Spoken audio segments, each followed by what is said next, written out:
All righty. I believe we are live. How is everybody doing? Hello, truth soldiers out there. We are blessed to be joined by the humble yet legendary Michael Temperato, Urban Ag Mike on YouTube. He also has many other titles, many other jobs, and God-given talents that he has throughout his life. His testimony is powerful.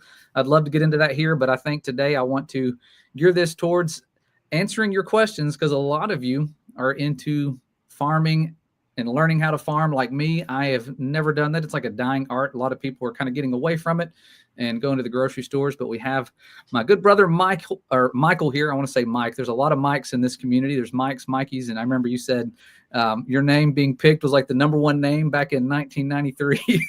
Yeah. That's actually my twin brother's name, and so we are about a decade older. When you said 93, I was like, he was born in 93. I expected you to be older and just look younger, but young man with great God-given talents and wisdom. So thank you, Mike, for coming on. Tell us, I guess, just a little bit about what you do, and then eventually we'll have people come on and ask questions. I'll try to ask them first and then see what all questions they have. All right. Well, hey, first, thank you so much for having me on, Josh. It's my privilege to be here. So, as you said, my name's Michael Temperato, and so I am actually in a climate-controlled grow room that I created from a living room. I actually converted this, and so this is a commercial operation that houses 4 microgreen growing racks and 7 aeroponic towers, and combined is capable of producing over 300 pounds of food every 30 to 45 days. So right now I grow like just over half a dozen different microgreens like sunflowers, sweet peas, rainbow radish, broccoli. And on the towers, I grow various types of lettuces, of spinach, of herbs. I've grown a lot of different other creative things like stevia. I've done like different natural sweeteners. So I've dabbled in a lot of different indoor crops, pretty much everything you can grow indoors. And so this is like a commercial operation. So I run this as a business. I'm only in my 2nd year, so this is still pretty new.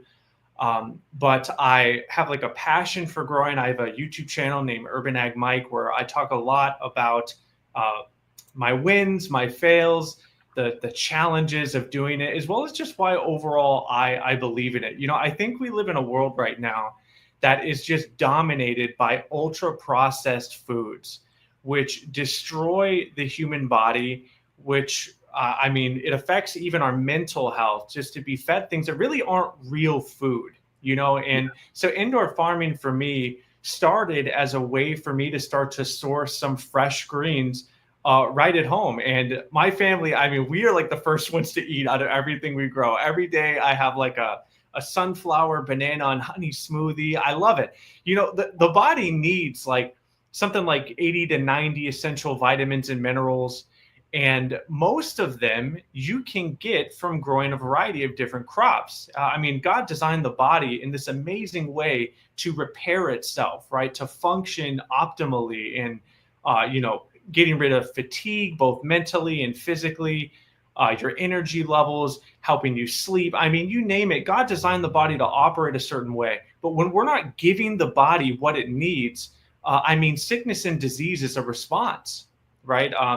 And so I'm like passionate about, one, trying to put healthier options on local grocery stores and in other places. You know, it's like a local farm, but also to help inspire others to try growing some of their own food, anything, you know, to make better, healthier decisions. You know, even if that's what it comes down to, I think it would be worth it. So that's pretty much the quick rundown. Oh, wow. I'm hearing this stuff. It's mind blowing because you said you're growing a few hundred pounds per month and you're inside. And my thought as a young child is, what are these plants eating to grow that much mass? Like that's a lot of weight.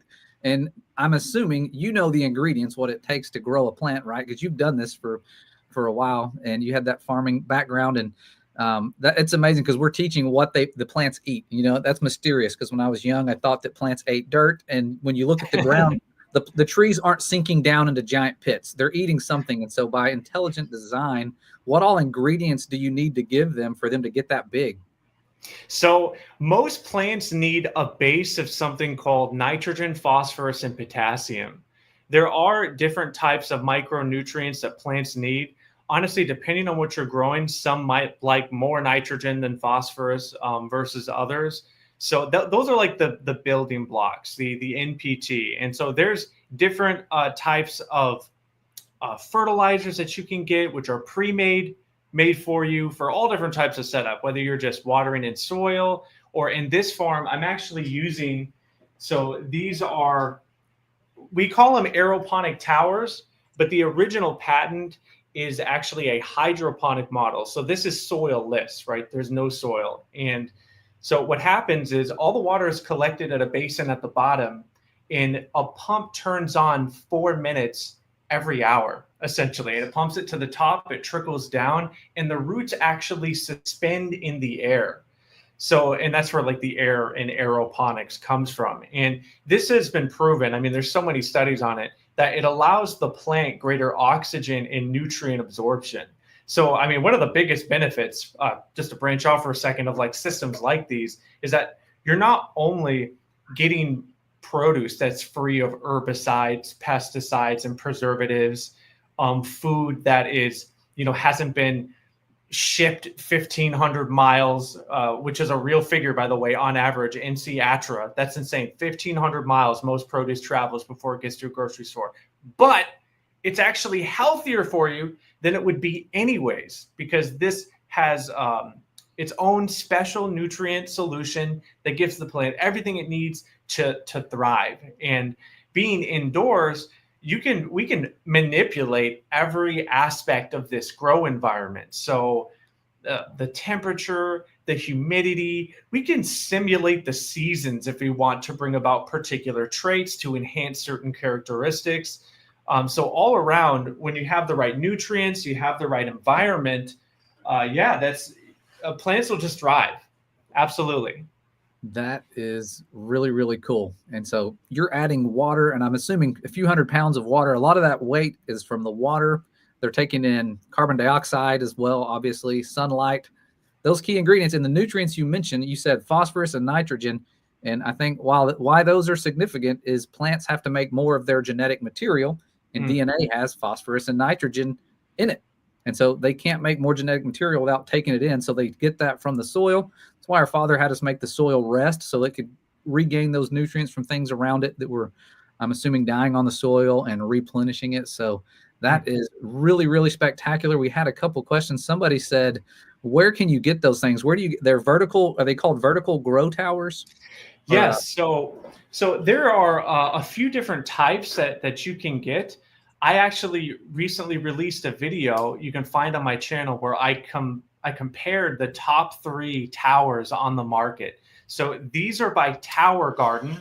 This is a high density tower pot, which means it has 8 spots per pot. And the ones behind me are a low density tower, and these have 4 spots per pot. So you actually will, depending on how much planting capacity a tower has, can change what you grow. So a low density tower are meant to grow things to full maturity, whereas the high density are meant to grow things, or you harvest sooner, more frequently, or it'll get like too crowded.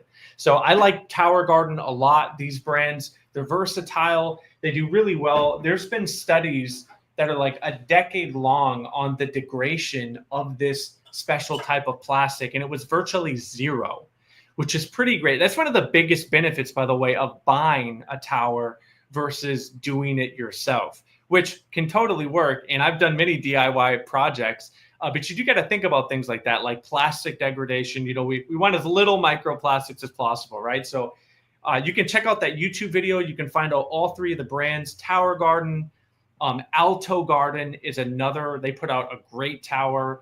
And then Exo Tower is also pretty good. Those are the top 3. Everything else you see is like, a lot of it's like shipped overseas from China. I wouldn't recommend those. Wow. Yeah, that's awesome. Somebody said, this is amazing. What do you use for water when you're watering these? I saw that in one of your videos. I think you reuse the water and the nutrients and everything. You kind of have like a cleansing process or a filtering process. Yeah, so that's a great question.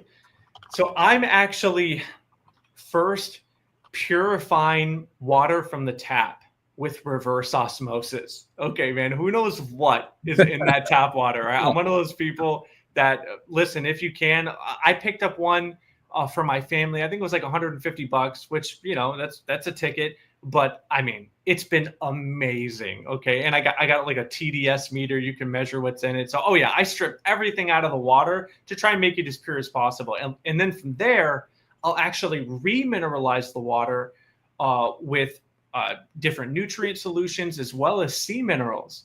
All our microgreens, we infuse them with sea minerals because they contain many of those essential vitamins and minerals that humans need to thrive. So it sounds pretty complex, but it's pretty simple. I just purify the water and then throw nutrients back in. Wow, that is really, really cool. And I'm hearing there's people wanting to come join and ask questions. So I'm going to send the link, and hopefully that works. We can have some of you guys in the comments that have questions, and maybe you don't like to type, or you're like me when I was going to college, typing like one finger at a time. You'd rather just ask. So the link is now getting posted in the comments. You can join in, ask questions, and then you can head back to the comments or just kind of hang out in the studio. But yeah, that is extremely fascinating. And so you decided to grow indoors for a reason, right? You used to have a farm that you lived on when you were younger. Is that correct? And then you moved away, or? So I didn't grow up on the farm. I did do some work on a farm, but I remember we had a pretty decent garden though for a little bit. I mean, enough to introduce me to where I sort of caught on to how amazing it is, how like by design it is, how like God wants us to be self-sufficient to some degree, for sure. When it comes to our basic needs and necessities. And so I sort of caught on at a young age, but yeah, I chose indoors. One, because I saw a business opportunity. 90% of the market is just saturated with unhealthy options. And even stores that say that they do better, like Whole Foods, are playing the same games. I mean, walk in, pull something off the shelf. They're not buying that local. I mean, you might find an outlier here or there, but for the most part, everybody's just, the market has shifted nationwide because of preservatives. Like, they can spray these crops and make it last for weeks. You know? And that's just increases people's ability to sell it and profit mark. It's the same thing. Greed has cheapened the quality of everything, and food is included, right? So that was a big reason. This is a market that you can compete in because people are waking up and they want healthier options. That was one. But two, I actually don't have much land. I have like 0.2 of an acre outside. So it's not like I could do outside even if I wanted to, right? So that was another factor as well. All right. Well, we had some people joining in. I sent the link out and some people are in the studio. And so if your camera is turned on, or I can actually try to go, I think Riker is in here. If you had a question, just be prepared to ask. No pressure. This is something new we're trying out. So if the audio doesn't work or whatever, no big deal. I want this to be a blessing to everybody in this learning community and be able to interact and ask questions to Michael while he's here, volunteering his time for this. And so if the audio is not working, I can bring you away till you figure it out. I just don't want to accidentally remove you. There you go. I think it's working. Is it working? There you go. I hear you. Yeah. I don't have any question. Oh, okay. No question. All right. Well, if you think of one, let me know. Let's see. I'll try to bring you back. Remove from stage, but leave you there. Let's see if anybody else did. I see Lily. I think she wanted to ask a question or two. Is that our beloved Lily right here? Hi. There she is. Hello. I was wondering, Mr. Temperato, how did you start doing what you're doing now? That's a great question. So I started by getting like a $20 rack off of Amazon. I spent like probably another $20-$30 on seeds. Probably like another $20 on rats. So I probably invested like $150 to $200 just getting some basic things. And I started growing in the corner of my kitchen.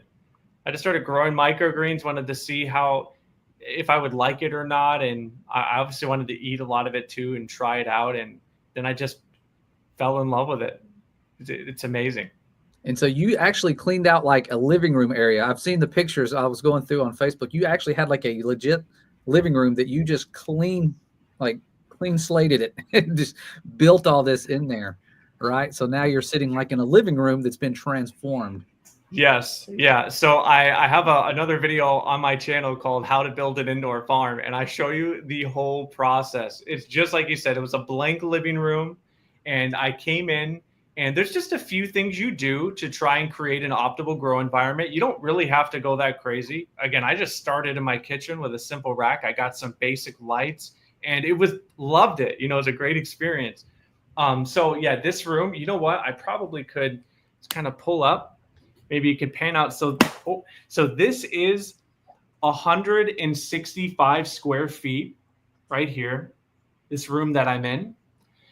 And the key things to do were, one, waterproof it.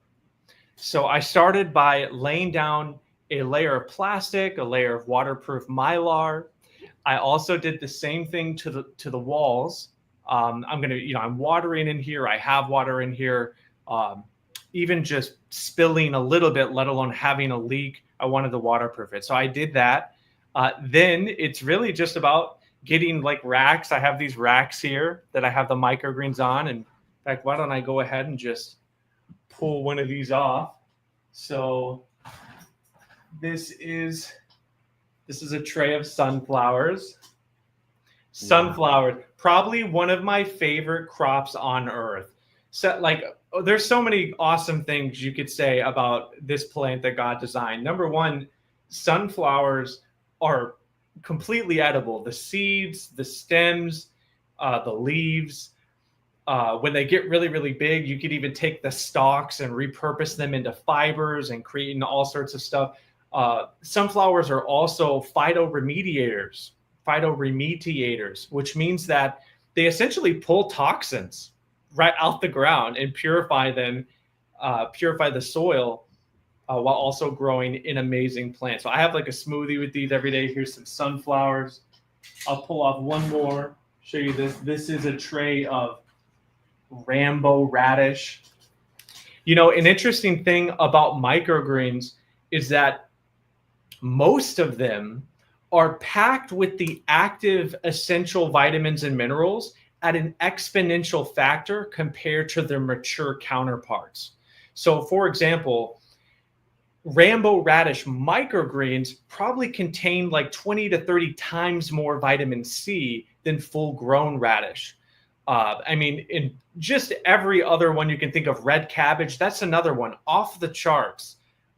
Broccoli has a special compound called what's it called? Sulforaphane. So there's like over 1,000 studies on sulforaphane, that it's just an amazing thing, you know, that helps the body. So each of them have their own little benefits. And yeah, that's a long story short, right? I started in my kitchen, I expanded into this room. Now I'm growing all different types of things, and we're loving it. We're thankful, and still trying to grow the business as well.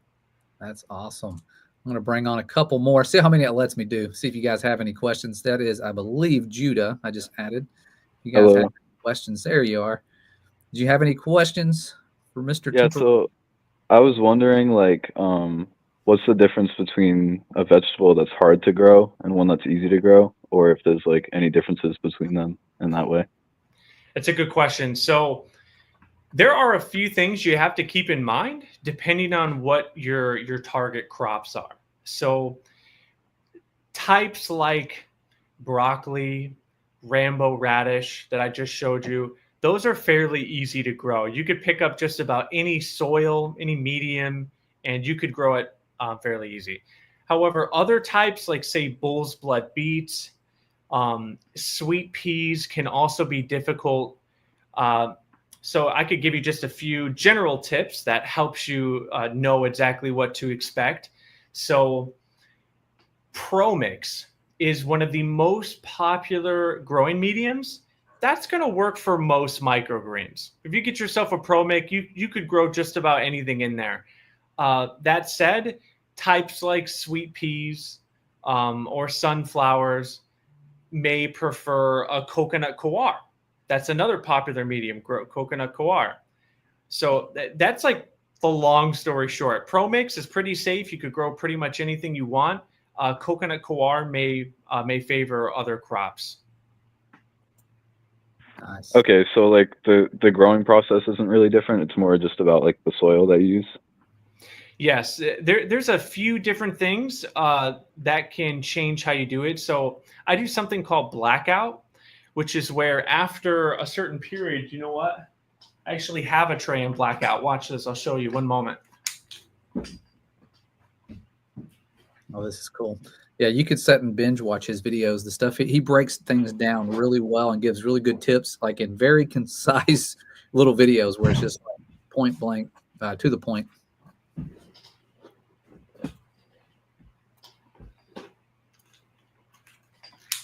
Okay, so this is something that could change depending on what you're growing.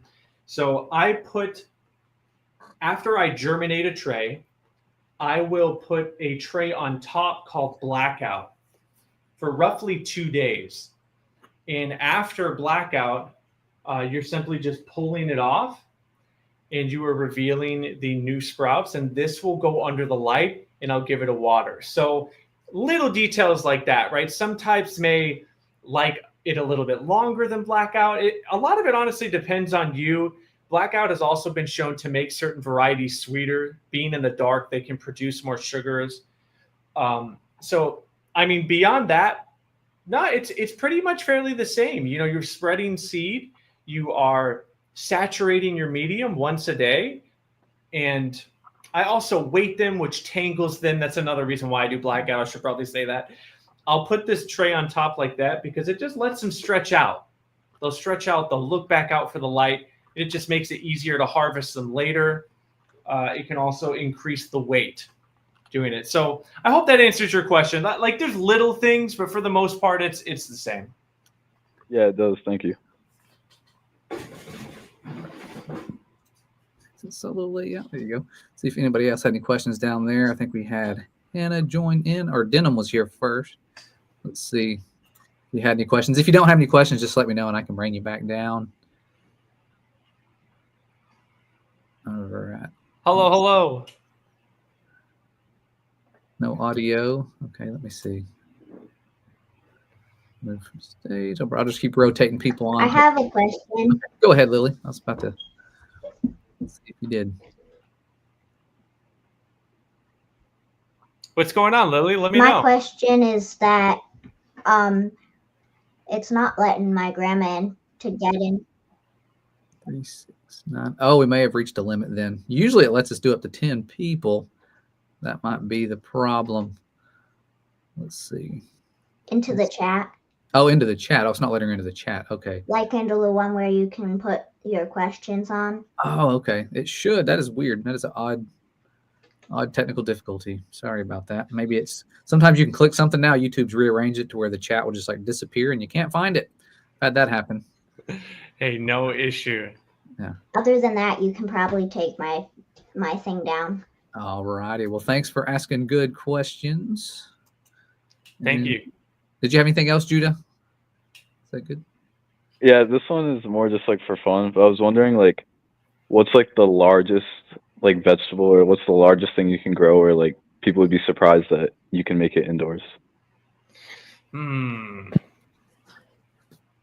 So, I mean, honestly, herbs are probably the first answer because when people think of growing things indoors, they usually think of like smaller setups, like smaller grow tents or grow squares. Oh, sweet. You pulled up a photo of all the lettuces there. But oh man, I have a video on stevia, which is a popular herb. I mean, this tower was enormous. It took up probably like a 5 by 8 foot space. It was massive. Okay. Like you can grow massive bushes of herbs, different spices.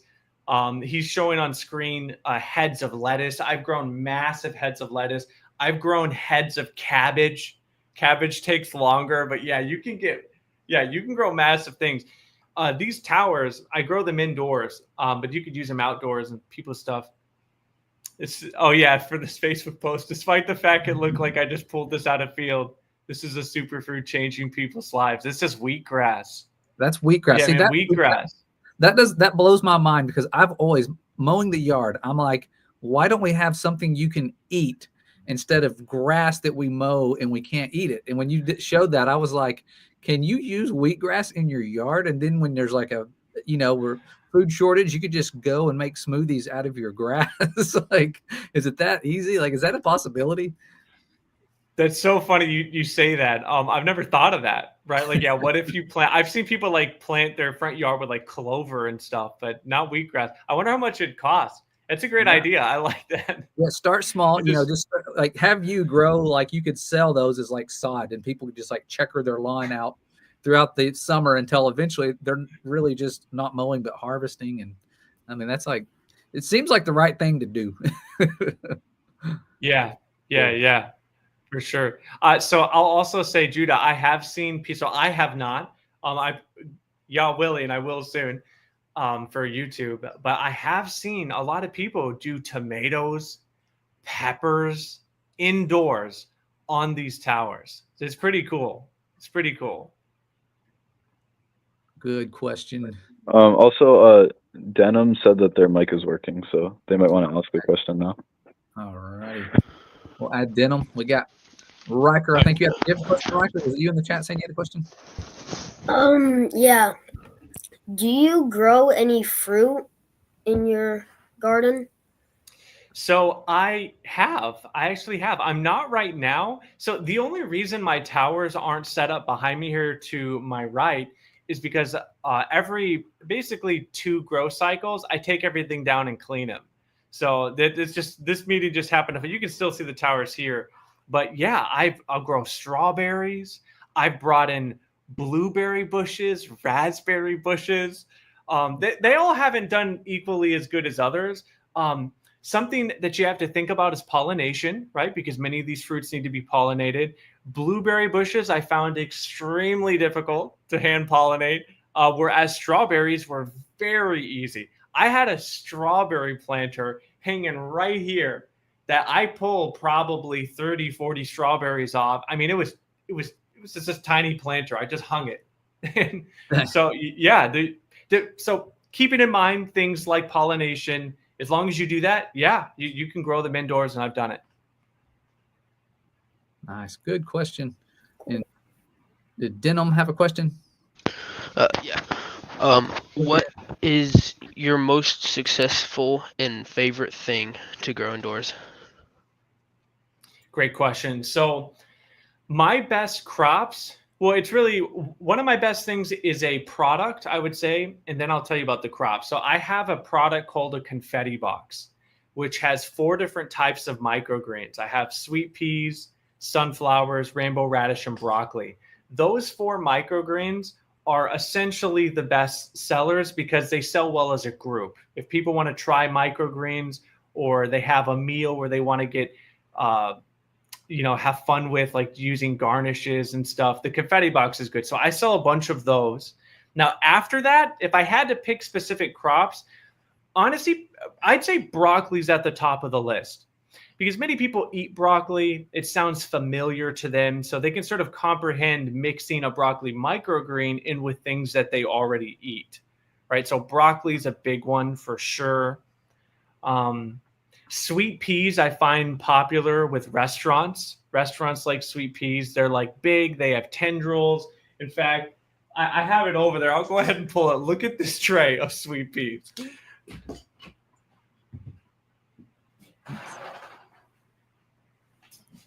Sorry.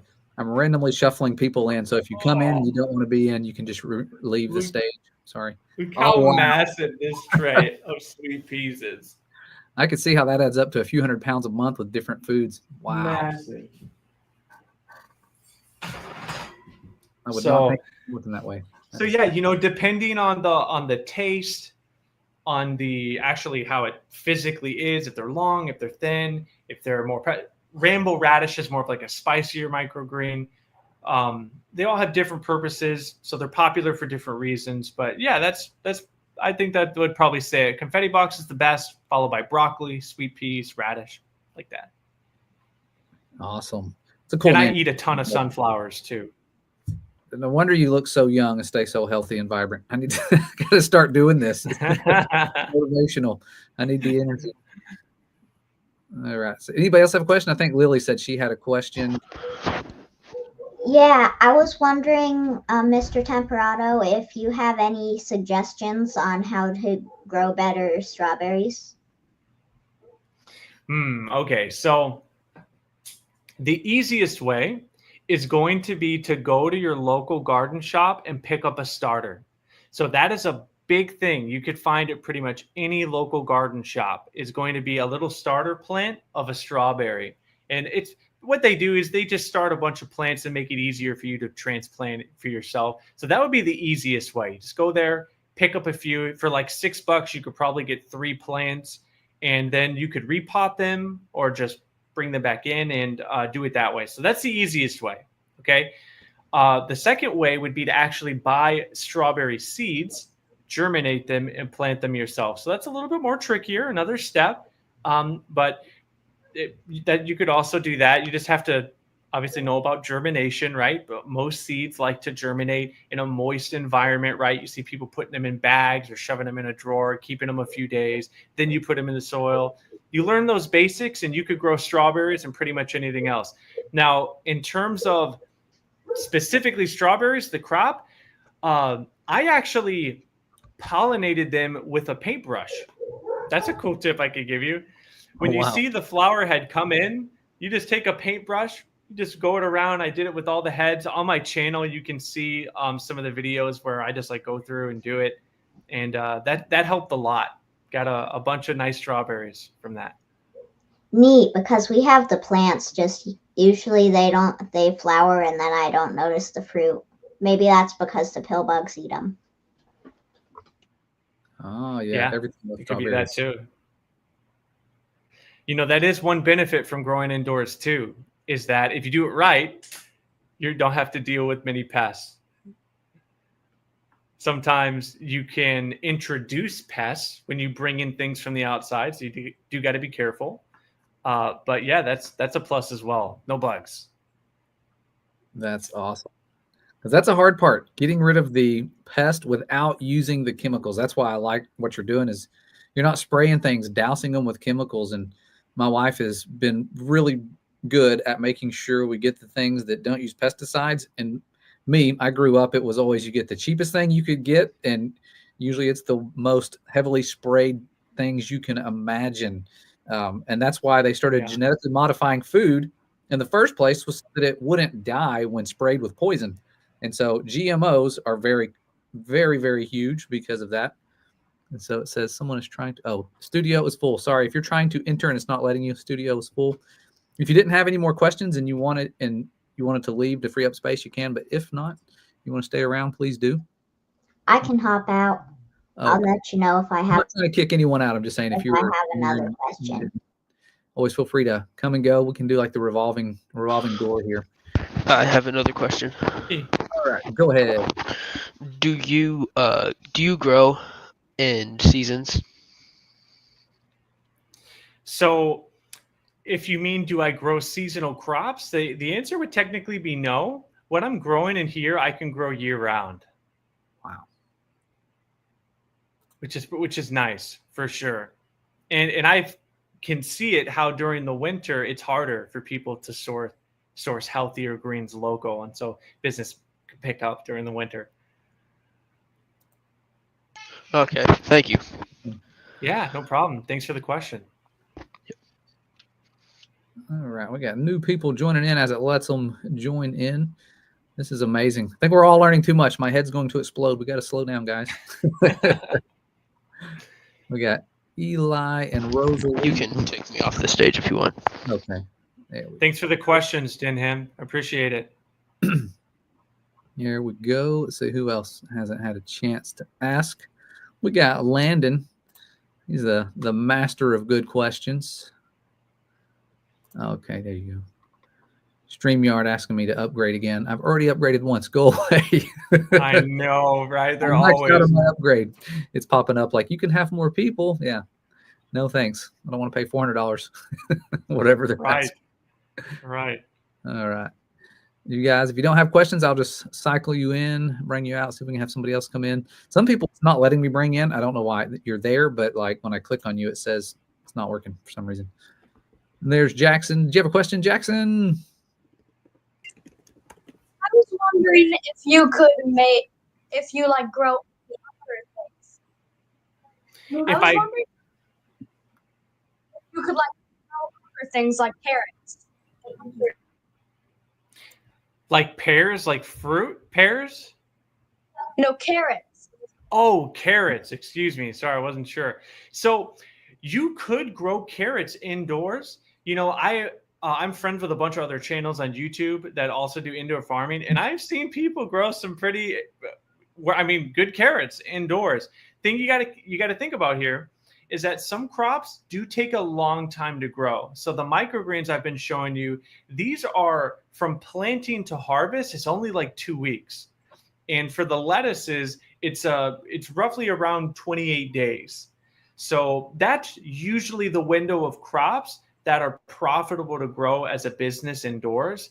Carrots, because they take so much longer, are not things that you would generally grow indoors for mostly that reason, as well as just the cost of energy, right? You know, we have like grow lights, and obviously that's pulling energy. You got to pay for that.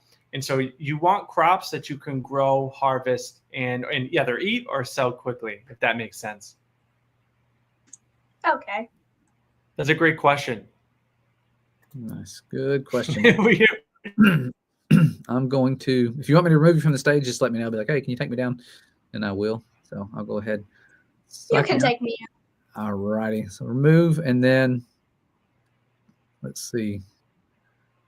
There you go. That might have opened up room for someone else. It's been telling me over and over. People are trying to join. This is awesome. It's the most active I've ever had a live stream with people wanting to join and ask questions. I love it. All right. Somebody said Levi has a question. Let's add Levi to the stage. Go ahead, Levi. If we can get our. There we go. Excuse me. There we go. Hello, Levi.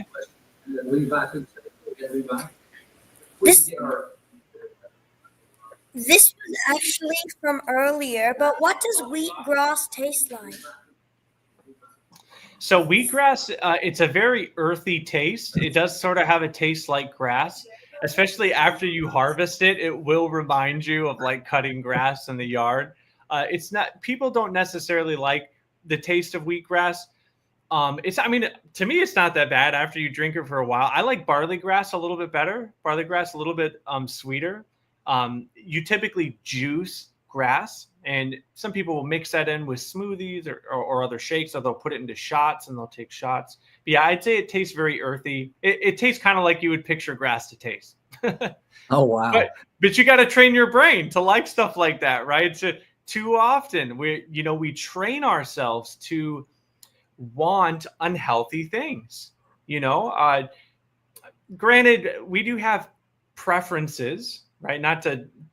It's not like everybody may like the same thing, but we should be making an effort to train ourselves to like the taste of fresh greens, right? Instead of, I don't know, some type of processed, granola or wheat or, carbs, like all those different trash foods. You got to train yourself away from them. Yeah, that's awesome. And a lot of people keeping, Passover coming up. It talks about eating bitter herbs. What a better way to experiment with the bitter herbs. Yes. And, we have used some homegrown cilantro as our bitter herb.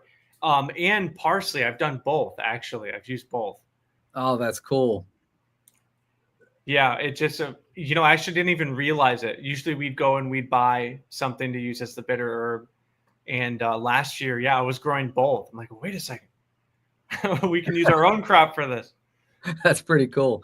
Yeah, because we're always confused. We're going outside looking like, is that bitter enough? Does that count? What is that? Tastes like, somebody said it tastes like our goat's alfalfa. Yeah, but the nutrients, it's crazy, the nutrients. That's what I'm saying. Like, I would love to have a lawn that's full of grasses that you can eat. Like, just for the sake of like, hey, doom prepping, you don't have to have your closets full of food. You have your 9-acre yard lot, whatever, full of grass that you can throw in a blender. Like how cool is that? Yeah. And is the barley grass very similar? I saw you had the big two things of grass. Was it called barley grass? Is that what you were calling it? Yes. Yeah. So barley grass and wheatgrass are two fairly easy to grow superfoods that are, people take as shots and mix into smoothies. They're both grasses. That's cool. Now I'm curious about trying that. It would be worth the investment, I think, to have some little patches of grass, because I've already got patches of rocks. We just throw some grass over it. How cool is that? Anybody else have any questions? I'm trying to look back and forth in the chat to see. Yeah, I have a question real fast. All righty, go ahead. Can you grow things like sweet potatoes in your... So, it's a great question. So potatoes are another thing that you could grow indoors. The problem is that it has a long harvest cycle. Potatoes are one of those crops that can grow for, well over 100 days. And so, especially depending on how much space you have and paying for the energy, it's just not the most effective way to grow certain crops like potatoes. Now, that is changing slightly as certain technologies are coming out. For example, aeroponic potatoes, which is showing promise. I've been following these studies for a while now. I'm actually even considering doing my own DIY aeroponic potatoes, because it's pretty amazing what I've seen people do. But generally speaking, yeah, it's got a long cycle. And so it's not so much the best to be doing indoors. It would grow, but it takes too long. Too much money. Okay. Yeah. Great questions. I think Hannah had a question. Yes. So where, like, I'll ask the other question later, but where can I get like the I don't know what they're called in the background, but the thing that you have that has holders? Yeah, that.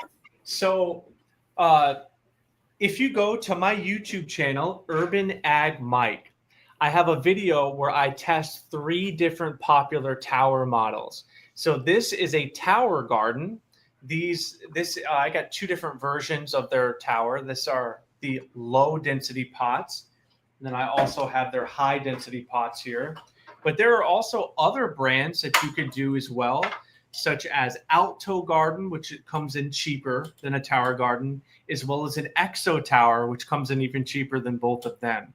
So what I would do is I would check out that video because I show you actually a whole cycle for over 60 days. I grew like 3 different types of lettuce, 3 different flowers, including a giant sunflower. I grew cilantro, basil, parsley, arugula, mustard greens. I grew all different types of stuff in that experiment. Very common things people like to eat. So it's actually one of my best performing videos, and hopefully that'll give you a better idea about the technology, how to use it, as well as what you could grow and the different costs associated with each brand. Wow. Good. I see your comment, Tyler. Thank you. I appreciate that. I agree. No, my vegan wife and I would be over. She'd be over there constantly knocking on the door. So I dropped the link to his channel in comments. So you guys, if you need it, click it, go there. It's also in the description, but I know that's hard to find sometimes. All right. Another question. Who was it that had a question? I thought I saw somebody with a question. Let me know if you're if you're down below hiding in the waiting room and you want to join, just leave a question in the comments or say, I'd like to ask a question. Yeah, I've got another question. All right, go ahead. I was wondering, like, what do you do for like your power, like if your power goes out or something? So the truth is, if the power goes out, everything dies. That is the reality for sure. I mean, I could move things outside if I wanted it. Now wouldn't be the best time as we're in March. It's still kind of cold outside. But yeah, you could do that. Some people have like sort of hybrid setups where it's essentially a greenhouse, and during the winter they can just supplement with indoor lights. And then during obviously the warmer months, they don't use as much light. So that's sort of nice because you can sort of get away if you don't have power for a day or two. But yeah, that's pretty much the reality. You lose power, everything would probably go down. And thankfully, that doesn't happen too much. Great question. They're eating light. That's the amazing design. Imagine a master engineer that's like, I need something that doesn't eat a whole lot of soil because it's going to be growing in the soil, so it needs to take in the nutrients. What can it eat? Sunlight, water, and air. It's amazing. Absolutely. It's a reason to praise God. Yeah. It's incredible. It is totally by design. These things did not evolve apart from each other in some blind chance process. These are the result of a thoughtful mind that was intentional with, all the things that we need being found in the food that we can grow. And just as you mentioned, the whole science behind taking the light and photosynthesis, like it's amazing. It's just, you're like looking at the design of God, right? Yeah, absolutely mind blowing. Yeah. So true.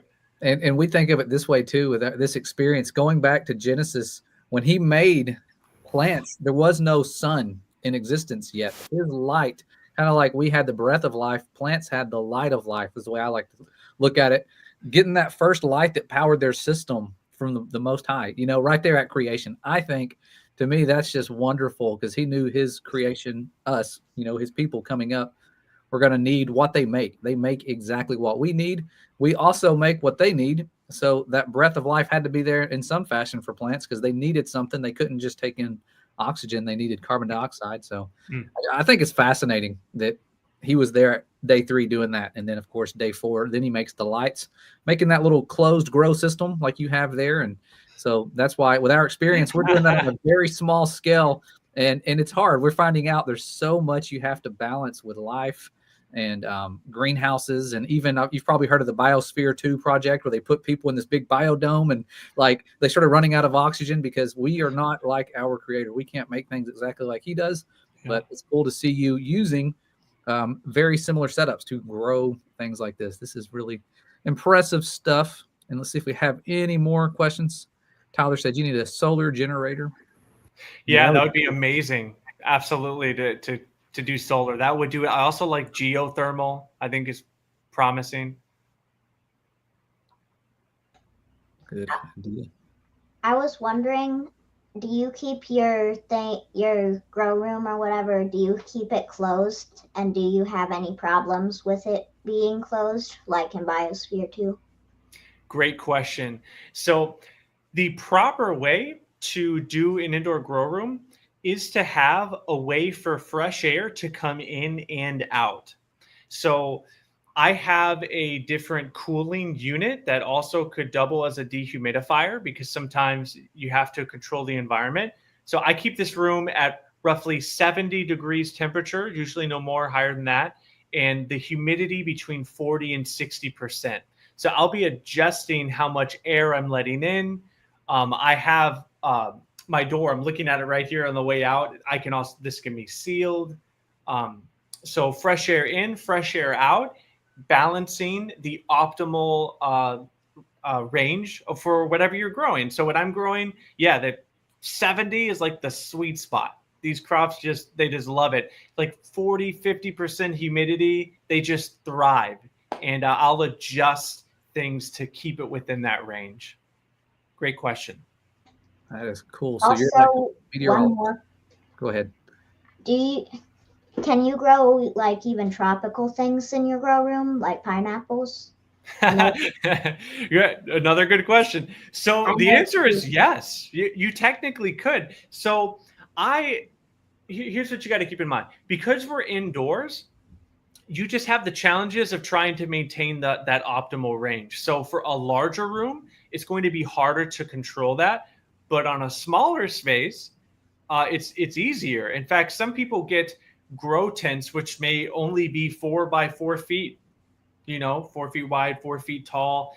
And you could cook the temperature up in there. You could make it 80 degrees in there to grow something more tropical, 90 degrees, like pineapples or bananas or things like that. Again, we're just keeping in mind that most fruits have a long growth cycle, right? So you just got to weigh the the cost versus the effort and what you want to do. Anything will grow, right? It's just weighing it against other things you value, like the cost of energy, your time, what you're interested in, etc. So if it was big enough, I could grow a mango tree. Yeah, you absolutely could.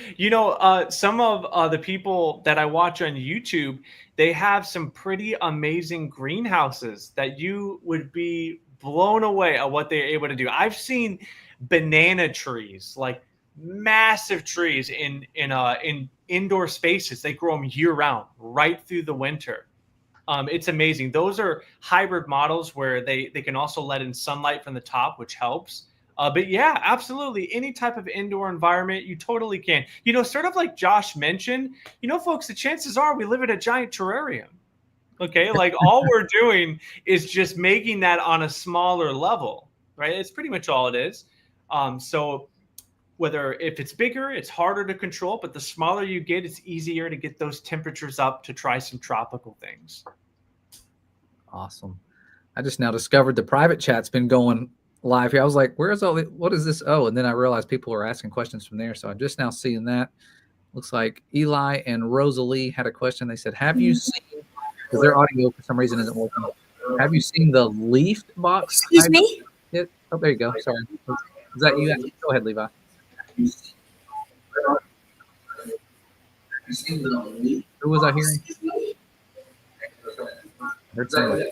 Yes. If you grow plants all year round, don't they need a rest season like winter? So the answer is no, because the crops that I'm growing are grown and harvested in a cycle that's not even at scale of seasons. So for example, microgreens are harvested within like 14 days. Most of the lettuce varieties I'm growing are harvested in roughly 28 days. So I'm not growing certain types of plants which are seasonal, so to speak. And that would, by the way, go more towards like the fruits, the vegetables, things like that, which again, those all take longer to grow, right? Which will reach those cycles of the seasons. Nice. Yeah, because they've tried to simulate shorter seasons in a grow room environment. I've heard, I don't know I can't remember who did this, trying to see if the fruits would produce 3 times a year instead of, or however many times a year instead of just once. And they said, even with doing that, they still just produce once a year. I think that's phenomenal. That they're like, you can't fool me. I was designed to produce fruit once a year. Yeah. Josh, sorry, I didn't mean to cut you off there. Yeah, just inspired me. I've done a lot of reading about, just different ancient techniques and learning. And it really appears that there are things in regards to plant cycles which we really don't quite understand. I think that's one of them. It's actually quite amazing. You can only trick them so much. It could be right down to their genetics. I think it may be due to different unseen forces, which, who knows? Even the ancient Hebrew people used to identify when to harvest things based off of the stars. They used to determine seasons based on the stars. Very interesting stuff, but very true. That is cool. All right, we got a lot of questions. I want to try to wrap this up. And if you're done with questions, try to leave the studio so that other people can join. We got a lot of people trying to join and they can't get in. Appreciate it. I'm not trying to kick anybody out. I like you guys being here, but just to be fair and to be mindful of his time. So did Judah have a question? Somebody said Judah had a question. Yeah, I'll just ask one more question. So earlier you were talking about how you get no bugs in there, but I was thinking about how some bugs are actually good for most plants. So I was wondering if doing this is harder when you don't have worms to fertilize the soil and bees to pollinate the plants and all of that, and if you have to do extra work. Great question. So in terms of the soil, no, it's actually not too big of a deal, because the soil that I do use for the microgreens, you could actually supplement that with worm castings. So I have a friend of mine here in actually the same city as me who runs like one of the fastest growing worm casting businesses. It's amazing what they do. So essentially, it's like a highly concentrated, they call it black gold. It's just like soil, and you mix a small portion of that in with like a cheaper soil, and that supplements not having worms. You could also use fertilizers, which I also use. That sort of eliminates the need for worms, at least indoors. So the point is that like you're never really getting around it, right? You absolutely need it, and that's goes back, I think, to the creator who made worms for a purpose, right? Fertilizing the soil, it's amazing. But yeah, you do have to get around that. Okay, in terms of, let me see, the second thing you mentioned about bees.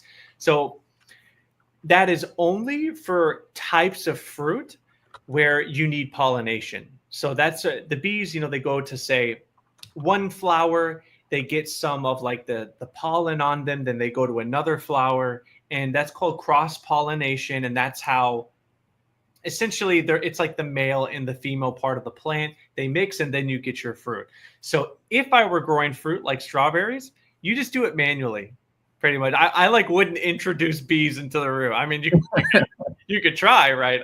But yeah, I would just do it manually. Strawberries, very easy to do. Other plants, not so much. But yeah, so I will tell you this. When I first built this room, I didn't just fill it with plants I was growing to eat, but I filled it with plants that, like I had like a Boston fern. I had the snake plant. I had like a bunch of different plants. When I did that, I accidentally introduced aphids who were on those plants into the room. Big mistake. I eventually had to just take everything down. I had to do a big clean. I waited 2 weeks. Never had a problem since. That was over a year ago. So not had anything where I needed bugs, only problems. But yeah, I got past it, and I hope that answers your question. Wow. Yeah, it does. Thank you. Ladybugs, a lot of those. Yeah, the ladybugs could have helped. In fact, it's funny you mentioned that. I know some people who've done that. They had issues with aphids indoors, and they bought like 300 ladybugs and just let them go. That's crazy. I didn't realize ladybugs, they're like in a larva state. They crawl around. They don't even look like ladybugs. They eat the aphids, and then they kind of like a butterfly turn into a ladybug and then eat more aphids. So ladybugs, have them in your garden. They're pretty good. I thought they were plant eaters when I was growing up. They're so just beautiful. You think, oh, that probably eats, leaves. No, they eat aphids. Pretty cool. Yeah. I see the comment here. Ha Marsh, Mr. Temperato, can you grow aquatic plants? The answer is yes. In fact, I've thought about trying some weird things just for the YouTube channel, because it would be fun, like sea moss. Yeah, there's all sorts of stuff you could do. Because listen, just like Josh was mentioning earlier, what do you need? You need those basic components, and you need light. Whether that's in water or outside of water, as long as you can give it that, yeah, you can do it. You can grow it. Nice. And Riker, were you in the chat? You said you wanted to ask a question. Are you in? I think you're in. There you are. How do you pollinate your plants? So the microgreens here, microgreens like this actually don't need to be pollinated. So this is going to be harvested in just a day or two. And, I put on gloves, we grab it, we harvest, and then I weigh them out. I sell in 2 ounce, 4 ounce, 8 ounce, and 1 pound options. So these don't need to be pollinated. However, this is Rambo radish. If I was going to grow a radish to full maturity, where it actually like grows into a radish, I actually don't think radish needs pollination. So to answer your question, only if what I'm growing is growing to a maturity that requires pollination. Microgreens, they don't need that. These are going to be planted, harvested within 2 weeks. Wow. That's good. He's not going around. He doesn't have to put the beehive in there. Like you said, that's bee farming at the same time would be a challenge, going in there, swatting them with those things. It would. All right. So we got a couple more people I'm going to try to bring in. Good questions there. Isaac and Amber. Go ahead, whichever one of you guys wanted to ask, if you had a question. Hey, guys, what's going on? Ask if you have a question. We were just getting in. Hello. Okay, so you guys are in. If you have a question, Hey guys, what's going on? We were just getting in. okay. It was starting to echo. It's creating a perpetual echo. That was pretty cool. Hearing the past. One time I had one of those perpetual loops created and I couldn't get rid of it, and I was like, "No, what do I do?" Yeah, those can be tough. I'm gonna remove that question. All right. Well, it's been a little over an hour. I do want to be mindful of I Michael's have a question. time. Go ahead. I was wondering for the cost. I know you have an electric bill, so is the electric bill like outweighing the intake you get from the plants? Yes. So, okay, let me give you an example. So, this is a low density tower. My towers have 9 pots. Each pot has 4 planting spots. So 9 times 4 is 36. So each spot can grow within 30 days, like 6 to 8 ounces of say like a popular lettuce like romaine. I grow like a lot of different exotic types too, like pomegranate crunch, butter crunch, Lolo Rosso. I try all different types of lettuce. Yeah, I sell lettuce you won't find anywhere else. So you can do the math and find how much you can make based on how much you can grow per tower. So I've had like this room maxed out, like with everything. I mean, all the lights on, all the towers growing. I use mainly 2 different types of lights.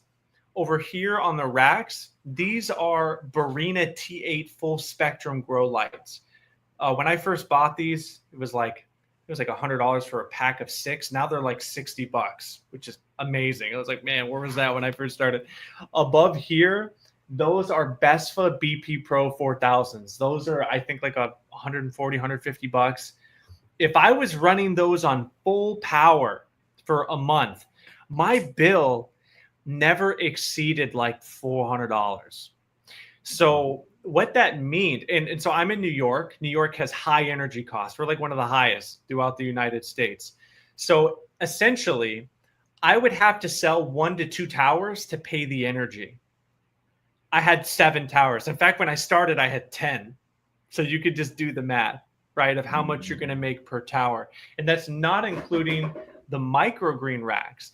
So these racks right here have 1, 2, 3, 4, 5 levels. You can fit 4 trays per level. So that amounts to 20 trays. Each tray can grow, like, depending on what you're growing, like between half a pound to a pound. Well, how much can you sell that for? When you do the math, just the racks themselves could be pulling up to $2,000 a month.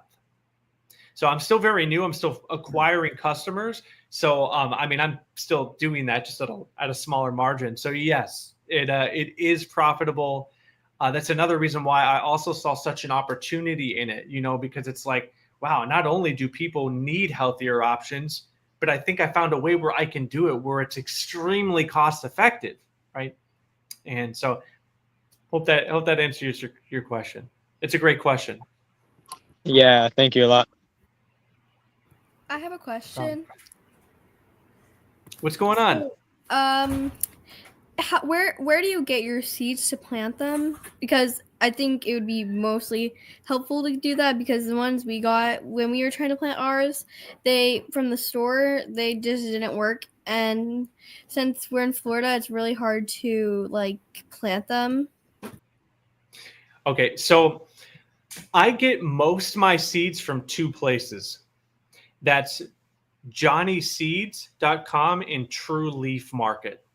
True Leaf Market is a more well-known, a larger company. There's actually also a place here in Rochester, New York, Harris Seed Company, that puts out a ton of great seeds.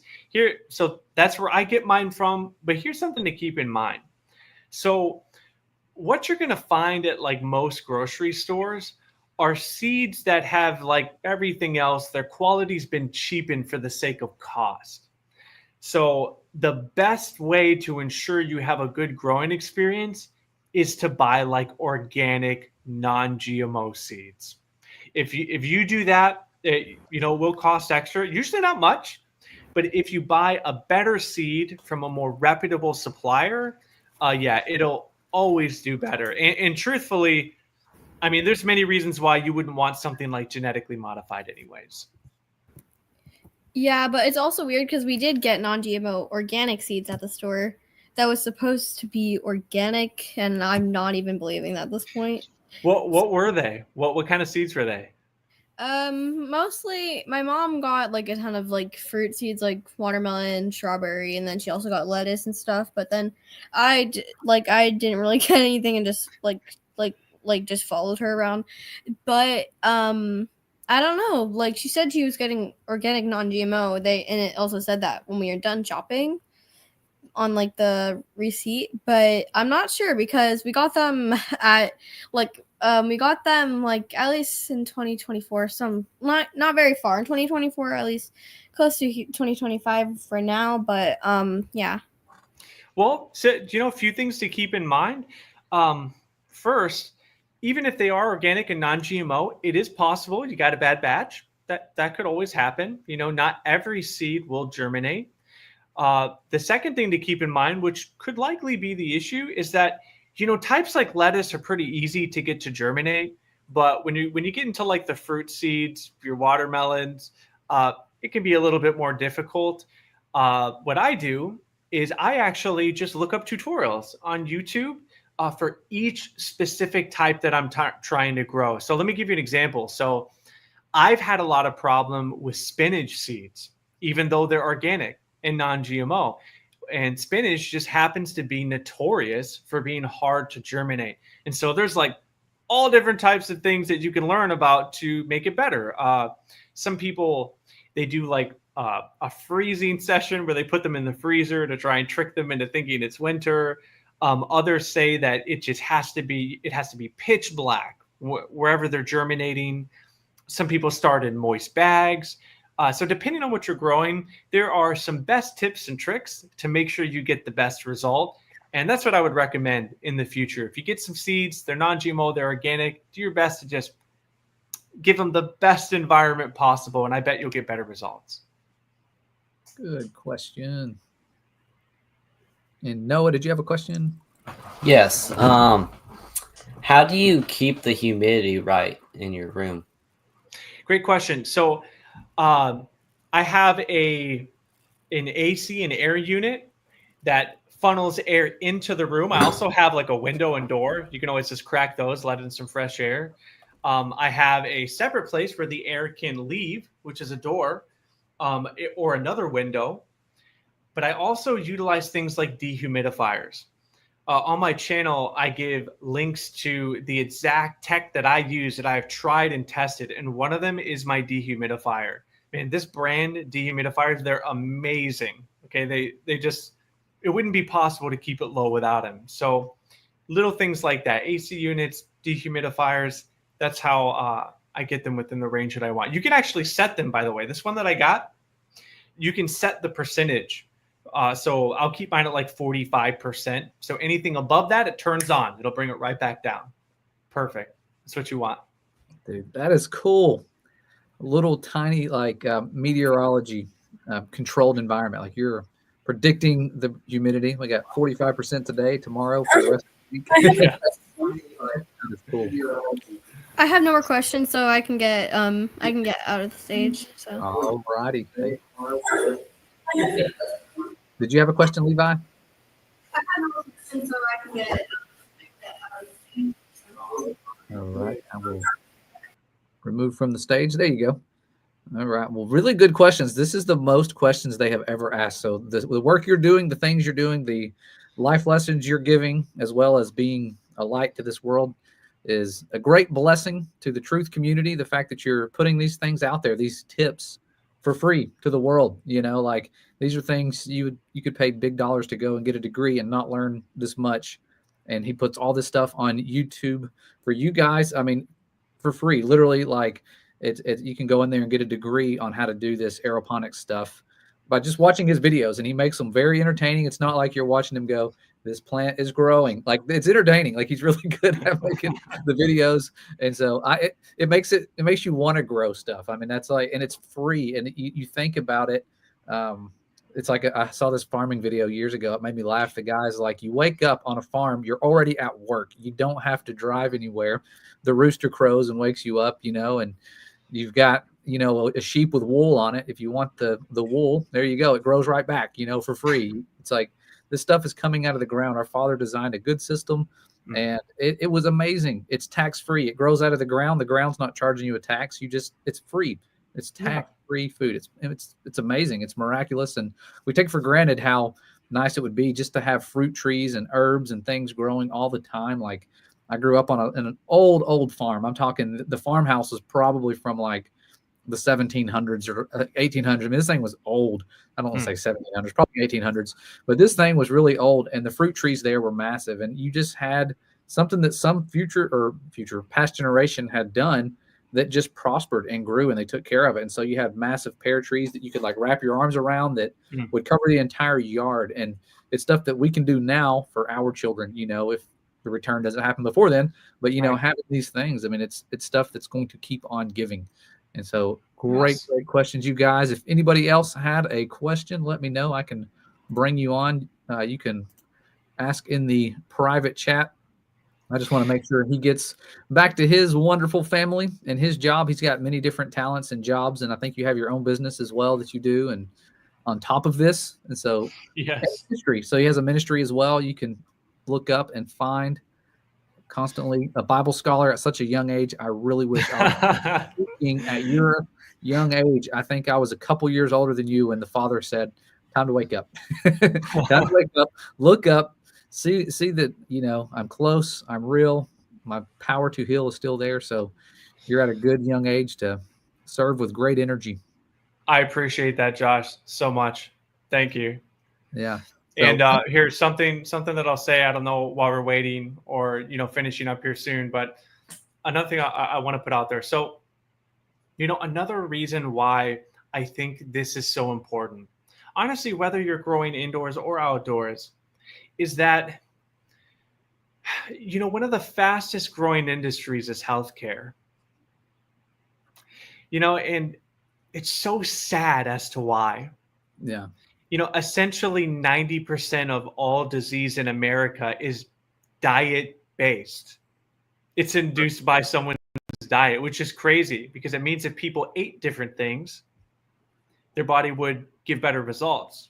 It would be able to repair itself, to heal itself. And there's so many different benefits. They just stack on. It's like exponential growth. So another reason why I really like just encouraging people to grow that I think is so important is because I also want to encourage people to look for natural solutions to human health.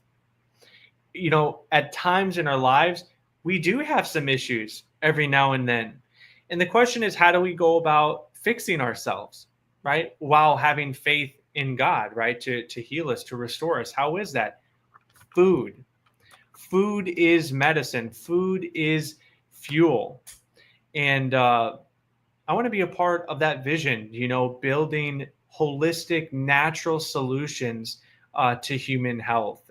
So that's just another thing I knew I had to throw in there. It is honestly crazy, the pharmaceutical industry and what they are doing. May God hold them accountable. Yes. And so that's another important thing, guys. When you learn to grow some of your own food, no matter how big or small, you're giving yourself skills to recognize what real food is, where it comes from, to experience the benefits in your own life of how God intended us to eat and live, Wow. Well said. Yeah. It is a booming industry, the health industry, and it's mostly food related. You can look at people, and I've seen that throughout my life, people that are walking around like they're old and decrepit, and they're not. They're in their 50s, but they eat out. Every single meal is eating out for food, and they're not getting organic stuff, and they're just being sadly poisoned, honestly. And so we had a few more questions. I want to see if I can get a few more in, and then I will let you go. I don't want to keep you too long. All right. Thank you. Phenomenal job keeping us all learning. I think, was it Isaac and Amber that had a question? And somebody, I'm looking in the comments, somebody said, what's up, guys? Levi, maybe? Go ahead. If you did. If you didn't, I'm sorry. Somebody I thought said that Maybe. Doesn't your Go ahead. If you did, I'm sorry. Somebody else. Hold on, let me see. That's probably an echo. Go ahead. Sorry, I'll bring you back, guys. Isaac. does your plant tower drop some plants sometimes? Can you say that one more time for me, Levi? I didn't catch that, Levi. Could you say that one more time?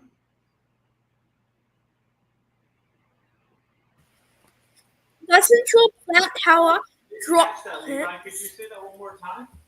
Oh, does it drop plants? Your plant tower? Do they just like sometimes fall off? Doesn't your plant tower drop plants? Oh, no. So great question. Here, let me show you. So the way that these work is that I actually start the plants in rock wool, which are these little cubes of, what the heck? I got it. Let me show you. Give me a moment. I got it right here. I might as well show you. Yeah, this is fascinating stuff. I watched this video on the rock wool. I didn't even know that was a thing, and it's pretty cool. The rock wool. Sorry, I had to remove you because there was like an echo, Levi. But good question. All right. So this is a cube of rock wool. Rock wool is essentially basalt rock and like chalk. They heat it up to, like 10,000 degrees and then spin it like cotton candy into these fibers. They're very porous, which means that plants have an easy time burrowing into them as they grow, as they germinate. They have great water retention, which is something important for plants. Rock wool is essentially also inert. It's like resistant to different pathogens and diseases which certain plants can be very susceptible to. In this, I actually have a hot pepper I'm germinating in this right now, in this rock wool cube. And so the way it works with these towers and why they won't fall out is because when these are grown, so I'm not going to grow peppers in this, but if I had a cube, you put them in these net pots. You drop them in, and then this fits right into here, like this. Just like that. And then this will grow on out. The roots will grow through into the actual inside of the tower. And again, the water trickles down from the tops, and that's how they receive water and they absorb their nutrients and oxygen. And when it's time to harvest, you can literally come on up, pull it right out, chop it, harvest it. Certain varieties, which are come and cut again types like lettuce, you could actually just leave in there and pull all the outer leaves off, and the inner will keep growing back in the center. I also show a bunch of that on my YouTube channel. But yeah, so that's a great question. No, they don't fall. I grow in rock wool. They sit right in these net pots in the towers. That's awesome. Like a little Keurig. Just pop them right in. Yeah, right. Exactly. Just like the Keurig pods. Yeah. All right. Amber, did you have a question? Was that who was asking? I thought I saw in the comments. Was it Isaac and Amber, maybe? Hey, guys. What's going on? Was it Isaac and Amber, maybe? How do you grow strawberries inside? Hey, guys. What's going on? So the way that I grow strawberries, I think there's an echo. I'd mute it. All right. Okay, go ahead. Yeah. So strawberries are fruit, right? So when they form flowers, they do need to be pollinated. And that's pretty much the biggest obstacle to growing strawberries indoors. The way that I do it is I take like a little paintbrush, just like this, literally a paintbrush. And so if the top of my finger was like a little flower of strawberry, you're taking it, you're putting it right off. Oh, you know what? I wonder if you see you may not be able to see it, but there's mist coming off it. There's still pollen on this from when I was pollinating with this. I can see it poof off as I hit it. But so you hit one flower head, and then you just go to the next flower, and you'd cross-pollinate them yourself. And that's how you would grow strawberries. On my channel, if you scroll my shorts, you're going to see a few of strawberries, like massive strawberries. Those are ones that I've grown in this grow room, and I show you exactly how I do that. Good question. I was wondering, can you just fill up your towers with dirt and just put the like oregano in there, herbs? So you could fill them up with dirt, but it's not really the best way. So if you look in the inside of this pot, there's a lot of volume in there. So these systems excel in actually being soil-less. They have no soil, and that's why we're growing in things, again, like these rock wool cubes. Once you put them in there, the roots actually just grow. The plant grows with no need for soil, and you could grow different herbs like basil, cilantro, parsley. I've grown all these things on these towers in this room. Herbs are another great crop indoors to do indoors. Awesome. Good question, Lily. All righty. That's great questions, guys. You guys are doing a good job keeping me learning because I only had like 4 questions that I could think of. And I've watched his videos, and I'm like, man, I wished I had those kind of questions. Those are good, great questions. Hopefully this has been a major learning experience and blessing for you guys, as well as you getting hopefully united with Michael and his work, his ministry, and his tips that he's given along the way for farming. It's amazing. Multi-talented, gifted people giving back to the community and the family, say community, true soldiers and family, people that are going to be provided for. You know, people are worried about when they read the words, not going to be able to buy, sell, and trade, but he never says you're not going to be able to grow, be provided for, taken care of. He's always taking care of his own. And so learning skills like this is something that's most likely going to pay out in the future when things ramp up. So it's good to know a lot of these things. And so I hope a lot of you got your questions answered. Sorry if we missed anybody. It's been chaotic going to the comments and to the bottom of the studio, but it's been a blessing seeing you guys active and involved and making it, staying up late with us as we do this. And I know this is late for you. I'm sure you've probably been up since like 6 o'clock working. And so pretty early today. Hey, thank you so much for having me on, Josh. And the questions were wonderful. Thank you all for joining. And yeah, if you want to check out my YouTube channel, if you have any other questions, you can type them there or on his channel. And just thank you again. Happy to be here. Yeah, links are in the description to find him. If you couldn't find it in the comments and they got lost, it's in the description. You can go there, find it. It's also, if you're in our class, we have in our presentations we've done in the last week or two, you can go, and usually I have this video itself actually linked into the presentations as we were advertising it ahead of time, trying to make sure most people benefit from this, or the more the better. And so what a great blessing this is. People are saying they enjoyed it, and I enjoyed it. We can do stuff like this when we have our speakers come on, just cater it to you guys. If I try to go on our other channel and multi-purpose stream to promote him, I thought that would just be too chaotic. So it actually worked better this way, and then we could have him go there later and be a double blessing to others as well. And so thanks again, Michael, for your time, brother. What a great blessing it has been. And thank you again for having me.